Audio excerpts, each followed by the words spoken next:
Ustaz. Waalaikumsalam warahmatullahi wabarakatuh. Ustaz, begini Ustaz. Sekarang kan isu Wahabi ini sangat marak Ustaz. Betul. Sangat marak dan dipakai di mana-mana Ustaz. Entah mau dipakai politik, entah dipakai untuk menarik massa, entah dipakai untuk menjatuhkan suatu kelompok, entah pokoknya Wahabi ini lagi ngetren Ustaz. Ya, menjadi isu hangat. Iya, menjadi isu hangat. Ya, saya mau nanyain sama antum Ustaz. Ini ada beberapa pertanyaan Ustaz, tapi Ana coba satu-satu dulu Ustaz ya. Mau tanya. Asal muasal Wahabi itu gimana Ustaz? Asal muasalnya Ustaz. Bismillahirrahmanirrahim. Alhamdulillahirabbil alamin. Wassalatu wassalamu ala asyrafil anbiya'i wal mursalin wa ba'd. Perlu diketahui bahwa Wahabi kita bisa lihat dari dua sisi. Dua sisi ya. Wahabi warisan historis yang tidak lain adalah firqah, salah satu sempalan dari sempalan Khawarij yang tokoh sentralnya adalah Abdul Wahab bin Abdurrahman ibn Rustum al-Ibadi. Kemudian yang kedua, Wahabi warisan imperialis. Inilah yang dituduhkan kepada Syekh Muhammad ibn Abdul Wahab. Nah, kenapa beliau dituduh padahal namanya tidak Abdul Wahab? Iya. Karena beliau mendakwahkan tauhid, mengajak kembali kepada Al-Quran dan Sunnah. Sebetulnya kalau kita lihat kata Wahabi sendiri itu kan nggak ada celaknya. Kalau memang Wahabi itu diambil dari nama Allah Al-Wahhab, bagus. Kalau diambil dari kalimat namanya Syekh Muhammad ibn Abdul Wahab, ya nggak tepat. Itu nama bapaknya. Seharusnya Muhammadi, bukan Wahabi. Kalau seandainya untuk tujuan meledek, Allah berfirman, wala tanabazu bil alqab. Jangan kamu mempermainkan nama atau titel-titel orang. Oleh karena itu, kalau kita ingin gagas dengan akal sehat, istilah Wahabi ini murni tuduhan dari kaum imperialisme untuk menjatuhkan dakwah Syekh Muhammad ibn Abdul Wahab. Bahkan siapa saja yang ingin mengajak kepada kemurnian tauhid, ingin mengajak kembali kepada Al-Quran dan Sunnah. Itu. Oh gitu ya Ustaz? Ya. Jadi itu memang ini ya tujuannya imperialis ya? Itu sebenarnya. Nah yang kedua Ustaz. Nah, pihak yang paling berkepentingan menggulirkan isu Wahabi itu siapa? Kalau kita lihat motivasi tuduhan itu kan ada tiga. Yang pertama motivasi agama dan sosial. Berarti di sini adalah tokoh-tokoh darwis, tokoh-tokoh klenik, tokoh-tokoh yang memang mereka tidak mau diganggu singgasana tradisinya. Sehingga mereka menimba Syekh Muhammad yang reformis ini, Syekh Muhammad yang mengajak tajdid pembaruan ini kembali kepada Al-Quran. Karena pasti mereka nanti akan rugi, popularitasnya hilang, kedudukannya hilang, bahkan setoran materinya juga hilang. Nah yang kedua adalah motivasi politik dan kekuasaan. Ini tidak lain adalah saat Turki sudah mulai guncang, dan kekhawatiran dengan dakwah Syekh Muhammad dan pengaruhnya sudah seluruh antero dunia.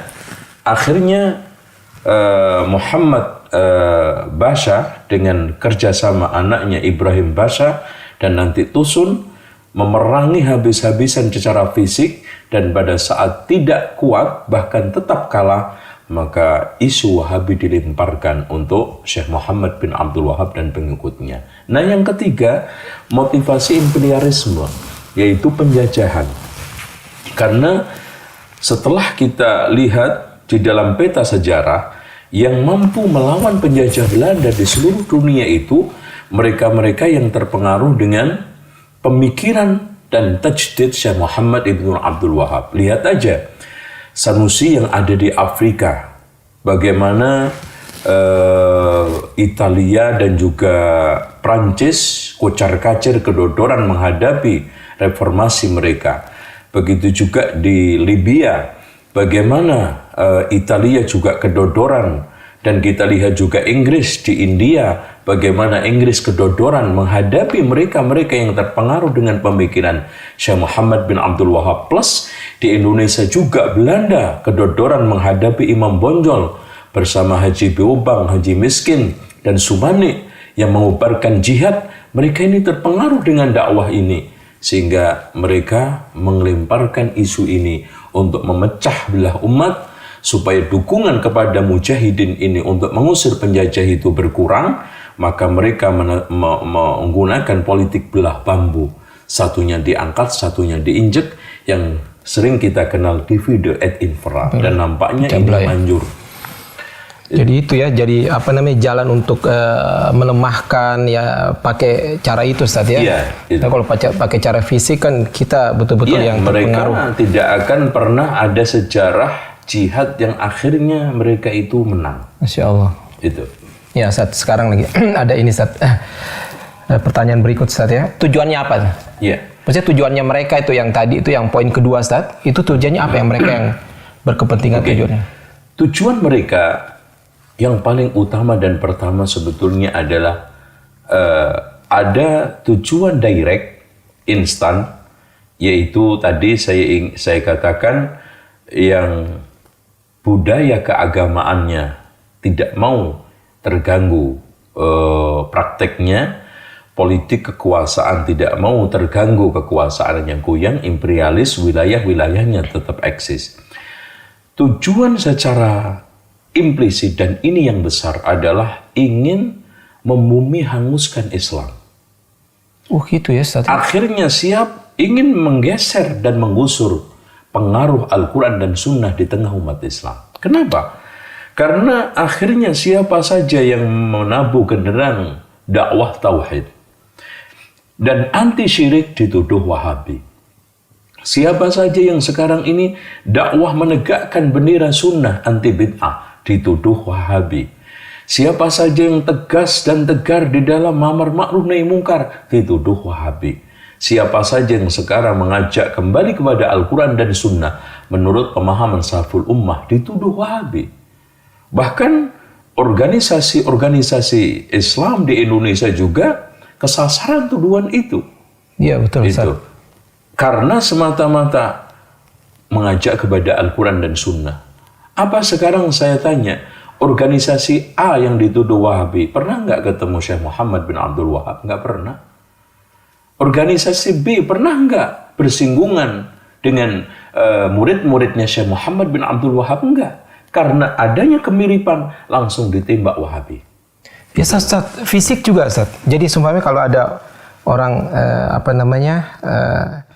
celananya di atas mata kaki atau jenggot langsung disikat Wahabi. Ini ada pemiu yang disederhanakan supaya orang-orang awam ini juga mudah diajak untuk memusuhi Wahabi. Cepat ya, supaya itu sederhana di pola pikir yang diciptakan satu simbol-simbol, satu kriteria yang sederhana, gampang mereka hafal. Iya, betul. Contoh, kalau ingin tahu ciri-ciri Wahabi, lihat aja lakinya, baduknya belang, jenggotnya panjang, katoknya cingkrang. Itu aja. Ya. Pasti Wahabi. Cepat langsung kan masyarakat yang awam ini, itu Wahabi, cepat ya. Kalau sekarang diberikan kriteria yang aneh-aneh, jelimet, disuruh baca kitab, ini nggak bakal orang awam. Nah, nanti perempuannya cadaran atau jilbabnya panjang, itu Wahabi. Nah, kadang-kadang agak sedikit mereka itu memaparkan satu paparan yang nampak ilmiah. Tetapi semuanya mengandung kedustaan kalau tidak adalah syubhat. Bahwa mereka menuduh mau menggeser, menggusur, menghancurkan makam Rasulullah. Mereka menggantikan makamnya rumahnya Abu Thalib dengan kandang keledai. Rumahnya Khadijah digunakan untuk WC, kan gitu. Ini hanya kuliran tuduhan saja, ya. Tuduhan juga ciri-ciri Wahabi itu tidak mau qiyas, tidak mau ulama, menolak anti madhab semuanya. Anti madhab, ya, tidak mau sholawat. Ini tuduhan, ya. Bahkan Syekh Muhammad juga pernah dituduh, tongkatku ini lebih mulia daripada Muhammad SAW yang ada di kuburan. Karena tongkat saya ini masih digunakan giring kambing, unta masih bisa. Muhammad sudah mati di kuburan. Ini semuanya adalah stigma negatif untuk menyerang, memukul yang isinya semuanya kedustaan. Dan ini juga muncul dari internal ada, eksternal juga ada. Yang tadi kaum darwish, munafikun, yang mereka takut singgasana dakwahnya hancur dan tradisinya terserang. Inilah ya sehingga memunculkan isu-isu tersebut. Tuh. Nah, Ustaz, sekarang alasan-alasan Ustaz yang dipakai untuk membenarkan tuduhan itu, Ustaz. Iya, biasanya siapapun yang anti ziarah Wali Songo pasti dituduh Wahabi, satu. Siapa saja yang sekarang ini melemahkan pendapat Imam Syafi'i aja dituduh Wahabi, anti mazhab. Siapa saja yang mengkritik berjanji, mengkritik tiba, pasti dituduh Wahabi. Siapa yang sekarang ini mengkritik manaqib, pasti dituduh Wahabi. Siapa yang mengkritik salawat nariyah, salawat badar, pasti dituduh Wahabi. Siapa saja yang sekarang ini menyerang praktek-praktek mereka, ya, yang bid'ah menurut kacamata syariah, dari mulai Maulud Nabi, Isra Mi'raj, Nuzulul Quran, bahkan ruatan mitoni 7 bulanan, pasti dituduh Wahabi. Semua mereka yang mengamalkan tradisi harian yang bertentangan dengan Alkitab wa Sunnah ini kita luruskan, pasti dituduh anti budaya, anti tradisi, itu Wahabi. Intinya secara kriteria sederhananya juga, pokoknya siapa saja yang melarang ziarah kuburan Nabi, ziarah Wali Songo, dan anti tabarruk dan tawasul menurut versi mereka ya. Kemudian yang ketiganya melarang merokok. Kemudian yang keempatnya dia tidak mau tradisi dan budaya yang sudah memasyarakat ini, pasti ditembak Wahabi. Sederhana sekali. Iya. Iya, Ustaz. Ini ada poin lagi, Ustaz, ya. Iya. Pihak yang paling berkompeten untuk menggulirkan tuduhan Wahabi itu siapa? Pihak-pihak yang paling berkompeten. Iya.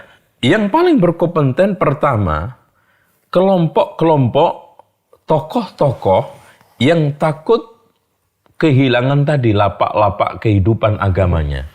Sehingga dia membuat suatu berita yang jungkir balik. Ya, Syekh Muhammad bin Abdul Wahab yang mendakwahkan tauhid diplesetkan menjadi suatu plesetan yang negatif. Mengembalikan orang kepada Alkitab wa Sunnah diplesetkan menjadi suatu plesetan negatif, keras, ya, radikal, ya, main kekerasan, macam-macam. Padahal mereka tidak paham bahwa Syekh Muhammad bin Abdul Wahab ketika saat dia melakukan amar ma'ruf dengan tangan, ketika itu didukung oleh amir, didukung oleh khalifah kalau zaman dahulunya, pemimpin. Dan pemimpin man ra'a minkum munkaran falyughayyir biyadihi, sah-sah saja. Tapi mereka tidak seperti itu. Yang keduanya, orang-orang tokoh-tokoh yang tidak paham siapa Syekh Muhammad bin Abdul Wahab itu. Kemudian dia ikut membio bahwa Wahabi begini, akhirnya disiar-siarkan di mimbar-mimbarnya. Nah, ini orang yang berbahaya juga ini. Nah, kelompok yang ketiga, ini kelompok orang-orang, tokoh-tokoh yang takut kehilangan kekuasaannya dan takut kehilangan redup pengaruh politiknya. Tiga inilah yang paling berperan, yang paling berpengaruh, yang paling memiliki tanggung jawab nanti di hadapan Allah atas isu Wahabi itu. Jadi tokoh khurafat yang menjungkir balikkan fakta siapa Syekh Muhammad dan dakwahnya. Yang keduanya tokoh yang tidak tahu siapa Syekh Muhammad bin Abdul Wahab. Cuman dia itu niru, membeo, mendapatkan info yang negatif. Nah, yang ketiga tokoh politikus dan mereka-mereka yang takut kehilangan pengaruh politiknya dan takut kehilangan kekuasaannya, minimal suara perolehan entah itu secara nasional maupun daerah berkurang. Inilah pihak-pihak yang berkepentingan. Kemudian dibakar, nah ini dikasih bensin bahan bakar oleh orang-orang barat. Itu. Dari kalangan orientalisme, imperialisme. Makanya Wahabi ini saya bisa katakan adalah anak haram hasil perselingkuhan 3 orang.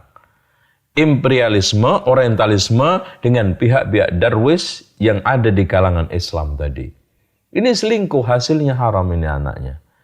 Ya, imperialisme tahu pengaruhnya tadi. Orientalisme juga, ya. Kalau kita bisa baca di dalam kitab-kitabnya mereka yang lurus seperti Lotolf Sudrak, bagaimana dia itu komentarnya terhadap Wahabi positif. Margoliouth juga positif, Renz juga positif. Nah, dari sinilah berarti ada yang menggoreng, gitu. Bahkan tokoh-tokoh orientalisme yang agak objektif ini menyatakan bahwa musuh-musuh dakwah Muhammad bin Abdul Wahab inilah yang memaksakan untuk Wahabi ini diterima dengan dengan berbagai macam resiko buruknya, pahit getirnya diberikan kepada Syekh Muhammad bin Abdul Wahab. Padahal mereka tidak pernah. Sekarang pertanyaannya begini, sederhana. Apakah sekarang Syekh Muhammad pernah mengadakan muktamar untuk organisasi Wahabinya? Susunan pengurusnya? Kemudian Syekh pernah mengatakan di dalam kitabnya eksplisit dan implisit, saya Wahabi? Nggak pernah ada. Dan murid-muridnya juga. Dan mereka-mereka yang terpengaruh, nggak ada sama sekali. Jadi di sinilah suatu hal yang aneh. Kenapa mereka sangat memaksakan dan sangat dipaksakan itu simbol dan juga nama Wahabi, laqab sebutan Wahabi kepada Syekh Muhammad bin Abdul Wahab dan pengaruhnya, tujuannya tadi itu. Karena Wahabi ini sudah terstigma buruk dan sudah memiliki justice yang negatif, sehingga sangat bagus sekali, simple untuk menghantam lawan-lawan dakwah mereka. Sekarang kalau orang disuruh untuk tidak ngaji ke Ustadz Fulan, untuk menjelaskan kenapa, susah. Ya, ya. Tapi jangan ngaji ke dia. Kenapa Pak? Wahabi, selesai. Ya, Simple banget, simple, padat, singkat, mudah. Itu. Dan Ustadz, ini yang poin terakhir Ustadz. Iya. Dan siapa pihak-pihak yang paling diuntungkan dengan isu Wahabi ini? Iya. Dari sukain poin-poin itu Ustadz tadi.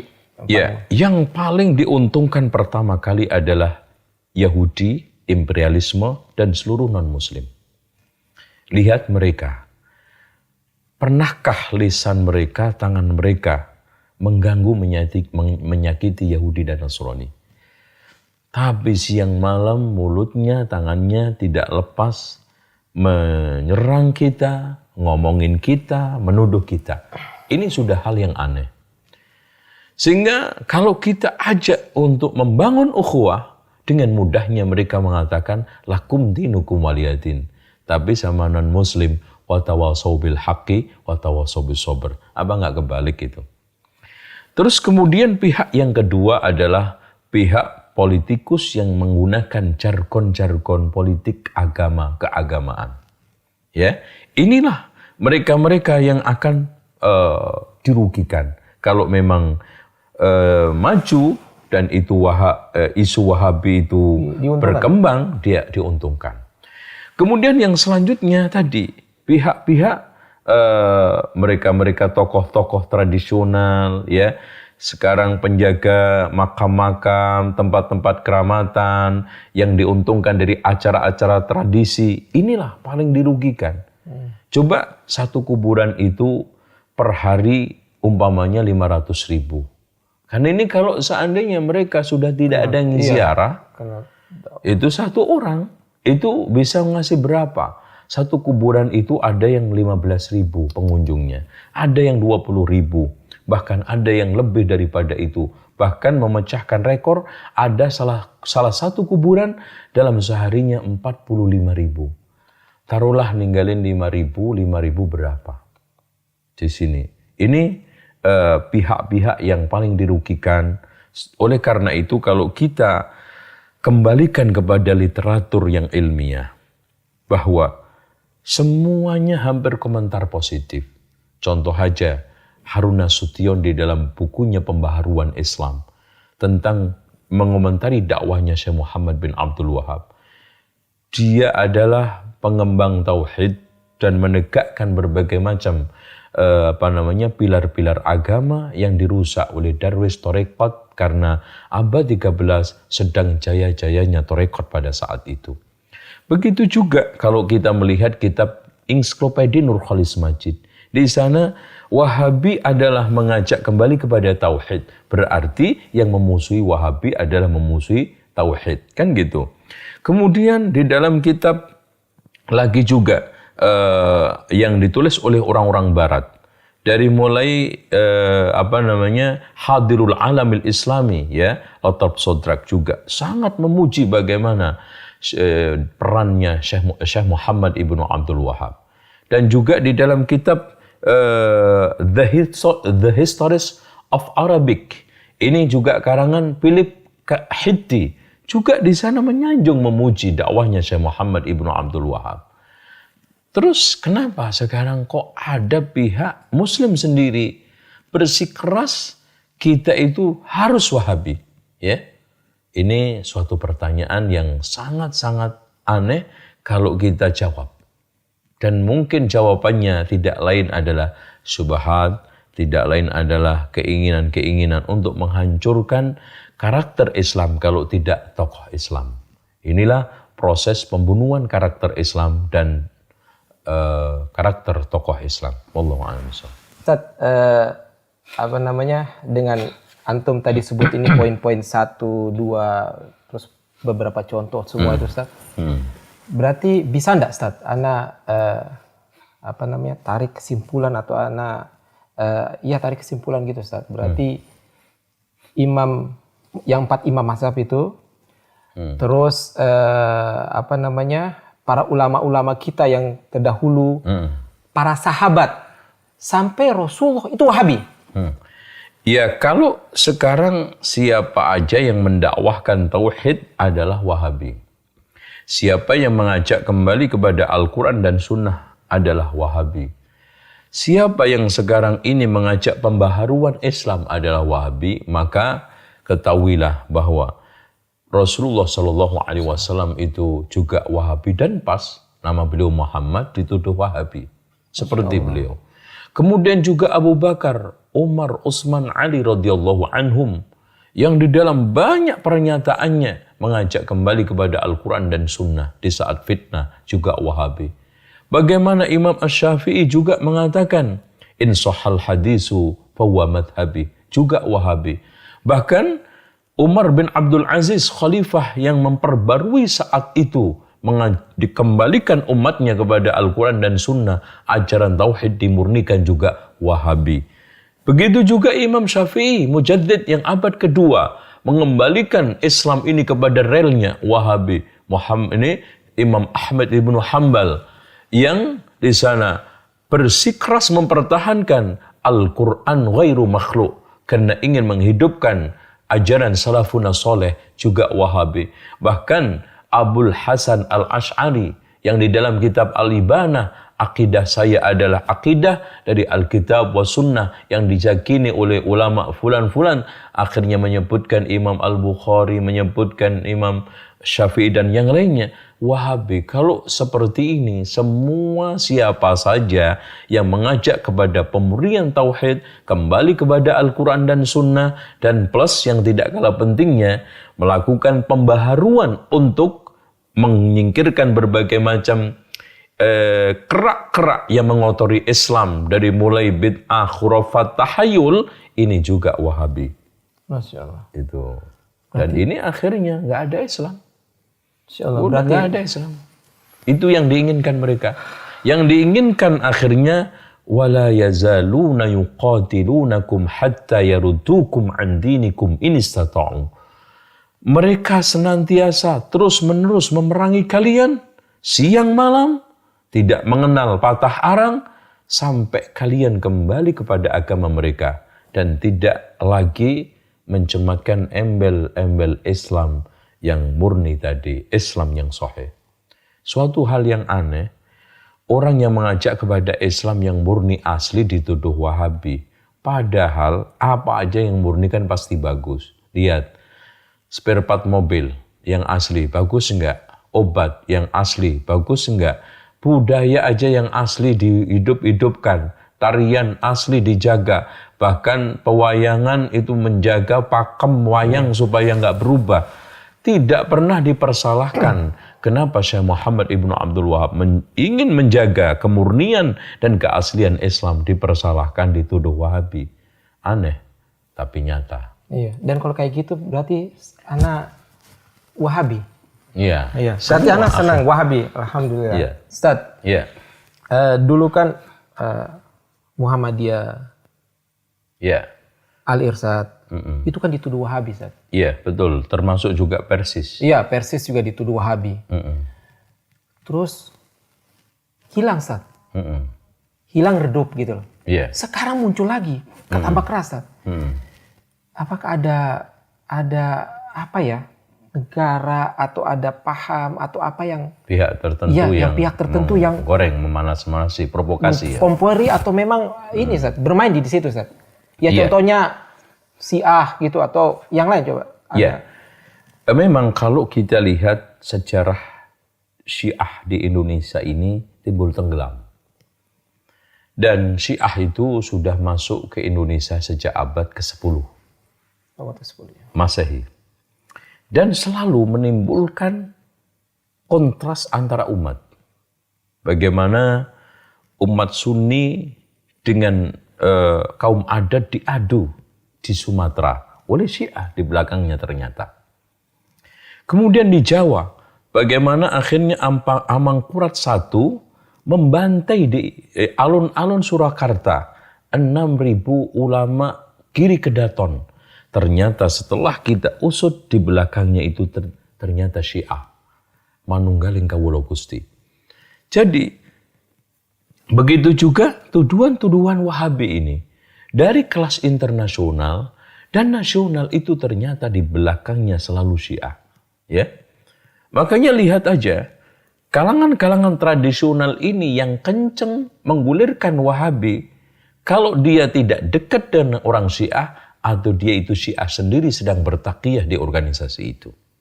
Ya, dengan demikian kita harus pahami pihak yang sekarang paling lantang dan dalam sejarahnya yang menggulirkan Wahabi itu adalah Syiah. Cuma dia itu ngait supaya nggak ketahuan. Orientalisme diajak, kaum tradisional diajak, Darwis diajak supaya membuat satu taktik melempar batu sembunyi tangan, maling teriak maling. Ini yang harus kita pahami. Dan kita juga jangan lupa, sejarah dimanapun Syiah itu ada, pasti yang diserang dulu adalah mereka yang mengajak kembali kepada Al-Quran dan Sunnah. Kenapa? Karena pihak inilah yang nanti paling tahu kebobrokan Syiah itu. Kemudian tahapan kedua, menggulirkan isu-isu Wahabi untuk memojokkan yang mengajak kembali kepada Al-Quran dan Sunnah dan tahu kebobrokan Syiah itu. Nah, pihak yang ketiga, mereka mengajak masa-masa yang ini, yang Darwis, yang tradisional, yang orang-orang awam ini, sambil bertakliyah, kayak bagian dari mereka, mengajak untuk menyerang, entah berupa pemikiran atau fisik. Ini yang harus kita pahami. Dan kalau ada orang yang mengatakan bahwa mana bukti radikalismenya di Indonesia? Ini orang tidak tahu sejarah. Bagaimana dulu permusuhan mereka dengan Muhammadiyah atas nama Wahabi. Banyak korban dari kalangan Muhammadiyah. Begitu juga Al-Irsyad, begitu juga Persis. Sebelumnya juga saya katakan tadi, 6.000 ulama Giri Kedaton yang mereka adalah jelas-jelas mengajak kepada Al-Quran dan Sunnah. Dan asasnya adalah ahli sunnah wal jamaah. Amangkurat I difitnah, diojok-ojokin. Kelompok-kelompok ulama ini gak akan bakal dukung kamu, bahkan di belakang akan bakal nusuk dari belakang. Karena disuruh nyembah kaki kamu tidak mau, disuruh sungkem tidak mau. Itu orang Syiah memprovokasi Amangkurat I itu. Sehingga dengan prinsipnya dia yang sudah terpengaruh dengan akidah Manunggaling Kawula Gusti ala Syiah mengatakan, kalau saya itu Tuhan, maka apa saja yang saya lakukan adalah sah, maka saya membunuh mereka juga sah. Saya membantai mereka sah, makanya 6.000 diambil semua, dibantai satu persatu di alun-alun Surakarta. Ini sejarah berdarah Syiah di Indonesia. Wallahu a'lam bishawab. Ya Ustaz, setelah antum jabarkan poin-poin semua, nah sekarang Ustaz, nasihat antum Ustaz, nasihat antum untuk rakyat Indonesia ini Ustaz. Iya. Dengan isu-isu yang pertama yang harus dilakukan adalah pencerdasan. Dimanapun kebodohan inilah yang gampang membuat umat Islam itu terpengaruh dengan berita-berita miring, isu-isu tidak benar, dan provokasi-provokasi yang sifatnya miring. Kemudian yang keduanya, kita harus terus berkoordinasi dengan para ulama dan umara lokal kita Indonesia. Karena sejarah membuktikan bahwa ulama-ulama, tokoh-tokoh, saudagar-saudagar, mubalik-mubalik yang datang di Indonesia ini tidak pernah ada yang kontras dengan umara. Karena memang agama manapun yang didukung oleh kekuasaan pasti kuat. Inilah bagaimana kita membangun sinergi. Lalu yang ketiganya, kita harus geber dakwah kita. Penyadaran tentang kejahatan Syiah dulu ini. Karena ini sebetulnya biangnya. Kemudian kita kenalkan firqah-firqah yang ada, yang berbahaya, pemikirannya secara detail, sehingga mereka akan mengetahuinya, oh Ahmadiyah seperti ini, Bahaiyah seperti ini, Syiah seperti ini. Lalu yang selanjutnya adalah pendekatan dakwah yang harus kita bangun dengan baik. Ternyata ada watak yang kita lupakan di bangsa kita. Di antara da'i ini kita tidak terlalu seriusin, bahkan kalau enggak ditinggalkan. Apa? Orang kita itu sangat-sangat senang didekati, sangat senang disanjung, sangat senang untuk diwongno, diorangkan kalau bahasa Jawanya itu. Nah, disinilah yang kelewat dari kita. Sehingga mereka itu lebih condong kepada yang sesat, lebih condong kepada yang enggak benar daripada kita. Karena mereka datang menyapa dengan baik, bahkan uluran tangan, bahkan mereka sakit diobatin, dikirimin berbagai macam suplai hadiah, mana tahan hati ini. Ahsin ilan nasi tasta'bid qalbahu, wa qala ma ista'badal insana ihsanu. Perbaikilah dan hadapilah orang penuh dengan kebaikan, kau akan perbudak hati dia. Berapa banyak orang yang tertawan hatinya dengan kebaikan. Ini yang harus kita miliki. Seorang da'i, apalagi kita sudah mengklaim ahli sunnah wal jamaah, yang akhlaknya Masya Allah, akhlak Rasul, muamalahnya muamalah Rasul Sallallahu Alaihi Wasallam, akidahnya jelas akidah Rasul Sallallahu Alaihi Wasallam. Ini harusnya terdepan. Wabima rahmatin minallahi lintalahum walau kunta faddan ghalidhal qalbi lan faddu min haulik. Dengan rahmat Allah lah kamu akan menjadi lemah lembut. Kalau seandainya kau kasar dan keras kepala, mereka akan lari dari kalian. Inilah yang dulu dipahami oleh para wali, saudagar dan mubalik yang pertama kali datang ke Indonesia, macam seperti Syekh Maulana Malik Ibrahim. Bagaimana beliau mendekati, nggak langsung dakwah, nggak mungkin. Kalau kita pakai logika, Syekh Maulana Malik Ibrahim kan nggak mungkin dia itu akan khutbah ceramah di masjid mana, nggak ada masjid. Orang juga terus ngumpulin orang Buddha Hindu untuk diceramai kayak tabligh akbar, mana mungkin, nggak akan. Syekh Maulana Malik Ibrahim datang ke sawah-sawah karena memang beliau ahli irigasi. Kemudian juga ternyata beliau herbalis. Bikinin obat untuk orang-orang yang sakit. Bahkan ketika dia berobat, gratis. Yang penting kamu baca syahadah la ilaha illallah. Kan indah itu.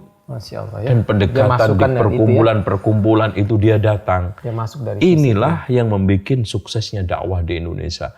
Ya kata orang kan lain lubuk, lain hati. Lain ladang, lain belalang.